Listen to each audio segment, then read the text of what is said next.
வருகின்ற ஆங்கில புத்தாண்டு 2026. இப்போ 2025 வருஷம் இப்போ தான் ஆரம்பித்த மாதிரி இருந்தது. கை நொடி சொடுக்கிறதுக்குள்ளேயும் முடிஞ்சு போச்சு. அவ்வளோ வேகமான ஒரு ஆண்டு. இந்த 2025ல் பல கிரக மாற்றங்களையும் நிகழ்வுகளையும் நம்ம பார்த்தோம். நம் எல்லோருடைய 12 ராசிகளுக்குடைய அத்தனை பேருக்கும் வாழ்க்கையில் முன்னாடியோ பின்னாடியோ நிறைய மாற்றங்கள் நடந்திருக்கு.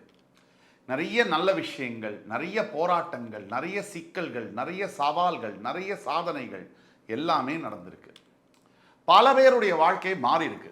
அதே மாதிரி வருகின்ற ஆங்கில புத்தாண்டு 2026 எப்படி இருக்கும்? பிரத்யேகமான ஸ்பெஷல் சீரியஸ் புத்தாண்டு, ஆங்கில புத்தாண்டு சிறப்பு பலன்கள் 2026. அந்த வரிசையில் நம்ம இன்னைக்கு பார்க்க போகிறது மேஷ ராசி. காலபுருஷனுடைய முதல் ராசி மேஷ ராசியிலேருந்து தொடங்குறோம். ஆங்கில புத்தாண்டு பொதுவாக நம்ம தமிழ் புத்தாண்டு தான் புத்தாண்டுன்னு எடுத்துப்போம். ஆனால் ஆங்கில புத்தாண்டு நடைமுறையில் இன்னைக்கு இருக்கு.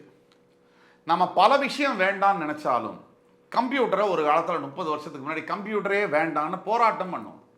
இன்னைக்கு கம்ப்யூட்டர் இல்லாமல் நம்மளாலேயே இருக்க முடியல.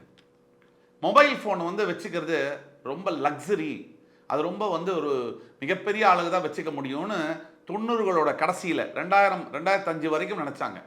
இன்றைக்கி மொபைல் ஃபோன் இல்லாமல் இருக்கியா அப்படின்னு கேட்கக்கூடிய அத்தியாவசியமான பொருளாக அது மாறிடுச்சு. ஒருத்தருக்கு கை கால் கூட இல்லாமல்லாம், ஆனால் மொபைல் ஃபோன் அவர்கிட்ட இல்லாமல் இருக்கவே முடியல. அந்த அளவுக்கு இன்றைக்கி காலகட்டங்கள் மாறிடுச்சு.